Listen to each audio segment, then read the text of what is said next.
ফের রাজ্যে টাকার পাহাড়। এবার একেবারে হাওড়া স্টেশন থেকে উদ্ধার কোটি কোটি টাকা। এই টাকা নিয়ে যাওয়া হচ্ছিল কলকাতার এক বিরাট বড় মাথার কাছে। তার আগেই হাওড়া স্টেশনে ধরা পড়ল মেন কালপিটরা। কলকাতার মাথার কাছে টাকা পাচার করতে গিয়ে হাতে নাতে পাকড়াও। এর আগে শিক্ষক নিয়োগ দুর্নীতি কাণ্ডে রাজ্যের প্রাক্তন শিক্ষামন্ত্রী পার্থ চ্যাটার্জির বান্ধবী অর্পিতা মুখার্জির ফ্ল্যাট থেকে উদ্ধার হয়েছিল প্রায় 50 কোটি টাকা। তার পরপরই কিন্তু রাজ্য রাজনীতিতে রীতিমতো ঝড় উঠে যায়। এরপর অনলাইন গেমিং কাণ্ড থেকে শুরু করে একাধিক কাণ্ডে রাজ্যে উদ্ধার হয়েছে কোটি কোটি টাকা। রাজ্যবাসী টাকার পাহাড় দেখেছে, সোনার খনি দেখেছে। এছাড়াও শিক্ষক নিয়োগ দুর্নীতিকাণ্ড সহ রেশন দুর্নীতিকাণ্ড সহ বিভিন্ন দুর্নীতিকাণ্ডে যে সমস্ত প্রভাবশালীরা গ্রেপ্তার হয়েছেন তাদের ব্যাংক অ্যাকাউন্টেও কিন্তু কোটি কোটি টাকার হদিশ মিলেছে। এমনকি রেশন দুর্নীতি কাণ্ডে হাজার হাজার কোটি টাকা পাচার হয়েছে বিভিন্নভাবে বিদেশে। হাওয়ালার মাধ্যমে টাকা পাচার হয়েছে বিদেশে, নাম জড়িয়েছে একাধিক প্রভাবশালীর। তার মধ্যেই এই দুর্নীতিকাণ্ড নিয়ে যখন তোলপাড় গোটা রাজ্য জুড়ে, ঠিক সেই মুহূর্তে আবারও কলকাতায় কোনো এক বড় মাথাকে টাকা দিতে আসছিল এবং সেই সময়ই হাওড়া স্টেশনে তল্লাশি চালাতেই জ্যাকেটের ভিতর থেকে উদ্ধার কোটি কোটি টাকা। এমনই কিন্তু খবর উঠে আসছে। গ্রেপ্তার মেন কালপিট, ধরা পড়তেই কিন্তু তোলপাড়। হাওড়া স্টেশন থেকে উদ্ধার বিপুল অঙ্কের বিদেশি মুদ্রা। উত্তরপ্রদেশের গোরক্ষপুর থেকে পার্ক স্ট্রিটে পাচারের ছক ছিল, তবে তার আগে পাচারকারীকে ধরিয়ে দিল তার জ্যাকেট। ভরা গরমেও যুবককে গায়ে মোটা জ্যাকেট পরে থাকতে দেখে সন্দেহ হয় ক্রাইম ইন্টেলিজেন্স উইংসের।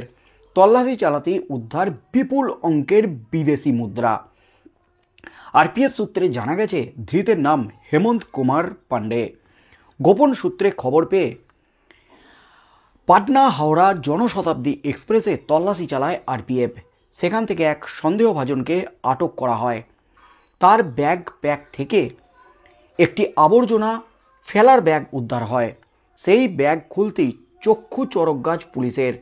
2,89,000 মার্কিন ডলার, 52,500 সৌদি রিয়াদ এবং 600 সিঙ্গাপুর ডলার উদ্ধার হয়, যার ভারতীয় অর্থে মূল্য 2,60,99,900 টাকা, প্রায় 3 কোটি টাকা। অর্থাৎ এই বিদেশি মুদ্রা পাচার হচ্ছিল কলকাতার পার্ক স্ট্রিটে। একেবারে হাতে নাতে পাকড়াও। 2,89,000 মার্কিন ডলার, 52,500 সৌদি রিয়াদ এবং 600 সিঙ্গাপুর ডলার উদ্ধার করা হয়েছে, যার ভারতীয় বাজার মূল্য প্রায় 3 কোটি টাকা, 2,60,99,900 টাকা। ক্রাইম ইন্টেলিজেন্স উইংসের কাছে আগে থেকেই খবর ছিল উত্তরপ্রদেশ থেকে কলকাতায় ঢুকছে অবৈধ বিদেশি মুদ্রা। সেই অনুযায়ী কলকাতাগামী ট্রেনে নজর রাখা হচ্ছিল। ধৃতকে জেরা করে জানা গেছে গোরক্ষপুরের এক ফরেন এক্সচেঞ্জ অপারেটর হেমন্তকে বিরাট অঙ্কের বিদেশি মুদ্রা দিয়েছিলেন। কথা ছিল পার্ক স্ট্রিটে পৌঁছে দেওয়া, কিন্তু তার আগেই হাওড়া স্টেশনে ধরা পড়ে গেল সে।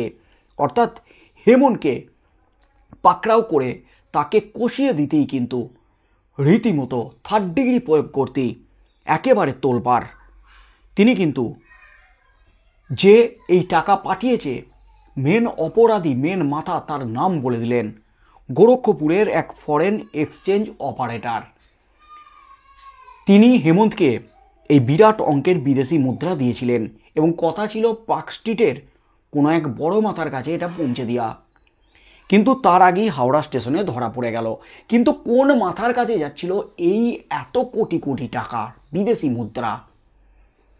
হেমন্তকে জেরা করে সেই মাথার নাম জানার চেষ্টা চালাচ্ছে আধিকারিকরা। এদিন উত্তরপ্রদেশ থেকে কলকাতায় আসা সকল ট্রেনের উপর নজর রাখছিল ক্রাইম ইন্টেলিজেন্স উইংস। এক ব্যক্তিকে দেখে তাদের সন্দেহ হয়।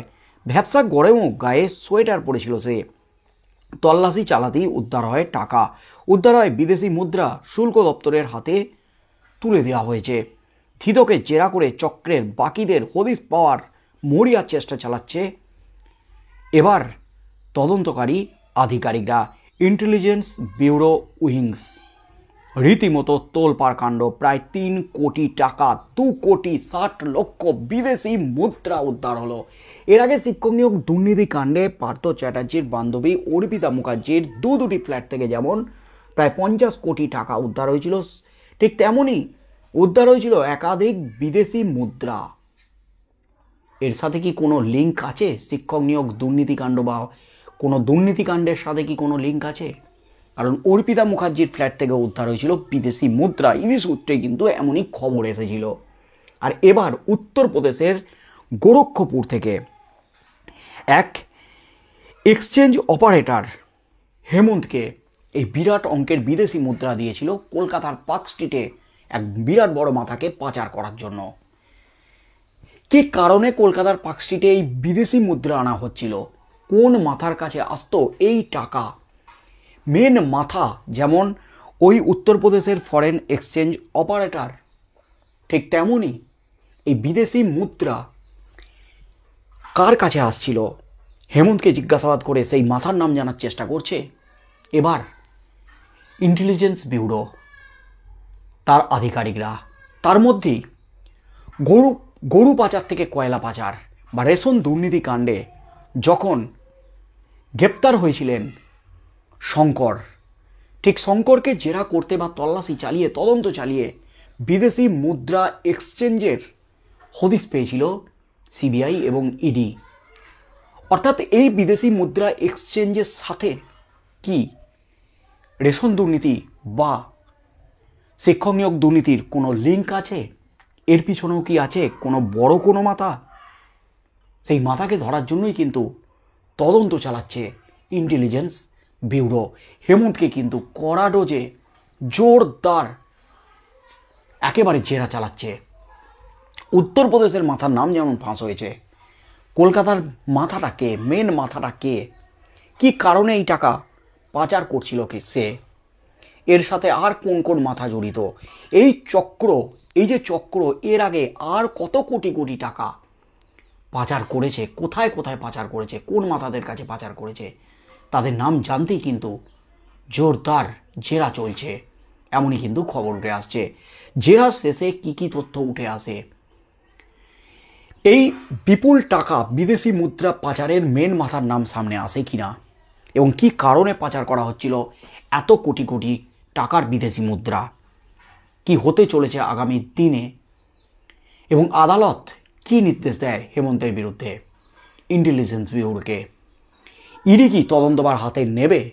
এই কাণ্ডের কি হতে চলেছে সেদিকেই চোখ থাকবে গোটা রাজ্যের।